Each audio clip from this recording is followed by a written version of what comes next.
time to visit with us. We really appreciate Pleasure. it. First of all, welcome to Sedona. Thank you. And congratulations also on your Lifetime Achievement Award. Yes, that's wonderful. And speaking of achievements, you obviously have so many: film, TV, stage. We can't go into them here, but I'm kind of curious, how did you select the two choices for this film festival, Rally Around the Flag Boys and Decadence? What is particularly special and meaningful about those films to you? Well, I've made over 60 films, and it was rather difficult, but I particularly like playing comedy, and although I've done a lot of comedy on the stage and also on TV in sitcoms, I've done very little comedy and in the movies. So I picked Rally Around the Flag because it is a comedy, and also because it's with Paul Newman, who is pretty wonderful. And the other one, Decadence, I picked because I play dual role, and I think it's a very special film. I don't think it got the approbation that it should have got. I think perhaps because a lot of people are not huge fans of Stephen Burkoff. I've been a friend of his and a fan of his since I did Sins. I produced Sins, a miniseries for CBS, and I cast him. So I was his producer. I cast him as the nasty Nazi, and so he's always had a little bit in awe of me because I was his boss. So that's. Micah, you have a question? Do you enjoy this kind of performing at a film festival like this? Well, no, you're being here, just being here, and people not knowing everything that you've done. Oh, people don't know everything I've done. I am at the stage in my life, I don't do anything that I don't want to do. Right on. Thank you. Hi, I'm Scarlett. I'm from Canada. I'm doing a documentary, and just want to tell you we love you in Canada. Do you? I love Canada. I was there 4 years ago doing a play. I was there for like 6 weeks. Yeah, and then on a personal note, you've been a real inspiration to a lot of women. It seems like you've lived your life the way you want to, and I say, right on, sister. Well, you don't always live your life the way you want to, but you know, if life gives you lemons, you make lemonade, and nobody ever said it was going to be great.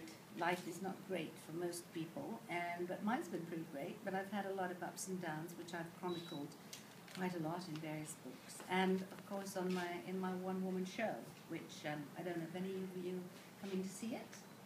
No. Absolutely. Oh, you are. Oh, good. Thank you. Well, my battle with Random House, when they tried to sue me, my battle with various husbands.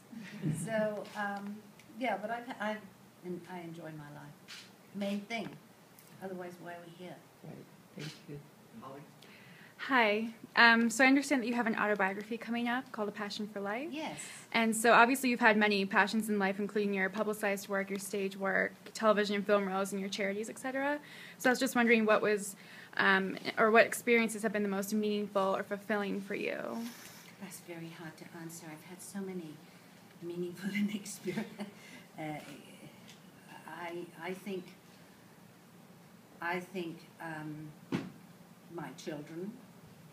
I think giving birth is one of the great miracles, and I think having children and seeing them grow up is very, very special. And I think my relationship with my husband, Percy Gibson, which we've now celebrated 13 years together and 11 years being married, is especially meaningful. Thank you. Alan? First, I just want to say you have such a beautiful smile. Oh, thank you. And all the time. you do get, well, you should get that all the time. The question I have is, what do you think about Sedona? Well, I was here in the 80s with Tina Sinatra. We came to a self-help program called Actualizations, and I loved it. I found it very restful, very zen.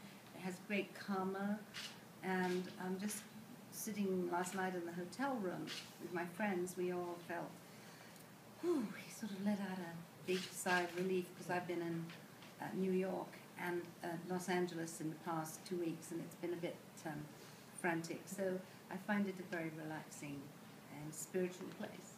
Thank you. Charles? Excuse me. You work with so many different people, but one of the different things you did, you worked with Peter Sellers on an album, didn't you? Oh my God, yes. Tell me about Peter Sellers. I don't know if we have much time. Peter Sellers was a very good friend of mine. I knew him quite well, and he was a crazy genius. So like I say, I tell a funny story about him in my one-woman show, which I won't tell you now, because I don't want to spoil it. You have to come and see it. But it was when actually where he was having an affair with Liza Minnelli, and he came. I'm not going to tell you. But I think it's genius. I mean, I listened to him when he did, before he became a film star, he had the Goons, which was a big radio show in England that everybody loved, even Prince Charles. And, but he was quite self-destructive. Ta-da! No, as a question. May I ask another question? Yes. I read somewhere that you consider much of modern television a little amateurish, which I'm sure I many of didn't us say that. do. Where'd you read it? On YouTube? No, that's not true. Actually, my question is, what's your guilty pleasure when it comes to television watching? Old movies. Okay. Or not necessarily old movies. I mean, last night we watched a movie that I'd never seen called New Year's Eve. New Year's Eve, yeah, which has got every star in it that you can ever think of. Yeah, I love movies, and we do watch TV. I mean, I watch. I have to say, I do admit that I love the daytime soaps, like all my children. I do love those. And I think all the women are so beautiful, and the men are handsome. And I really, I suppose that's my guilty pleasure. But I don't watch, you know, they're on. I don't know whether you count watching TV.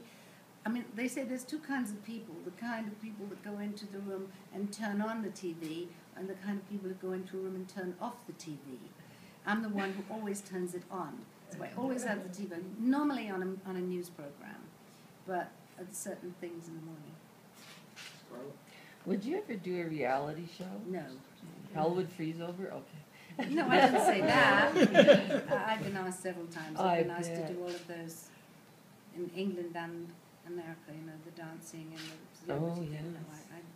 I have no interest in doing that. Okay. So popular. A soap opera? Well, is Dynasty a soap opera? Oh, yes. Another soap opera? I've done soap opera. I've done, I did, what was the one? Guiding Light? I did Guiding Yes. Light for 3 months. I decided, you know, try everything once. It's the most hardest thing I've ever done. It is so hard. You have to, they started me off easily with just 10 pages of dialogue a day, and by the time we finished I was doing 50 pages of dialogue, and I said, this is too much stress. I can't do this. But it was fun. Alan? You were talking about beautiful women.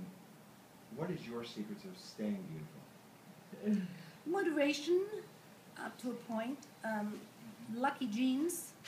Both my parents were good looking. And taking care of my skin.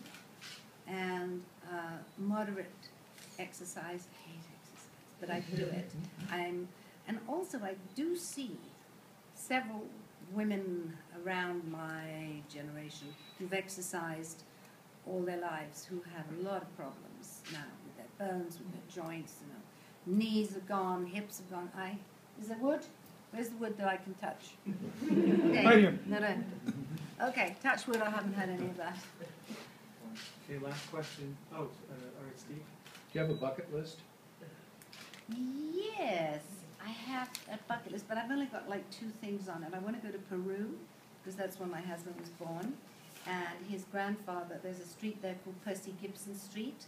It was named after his grandfather, who was a very famous and well-known poet in Peru.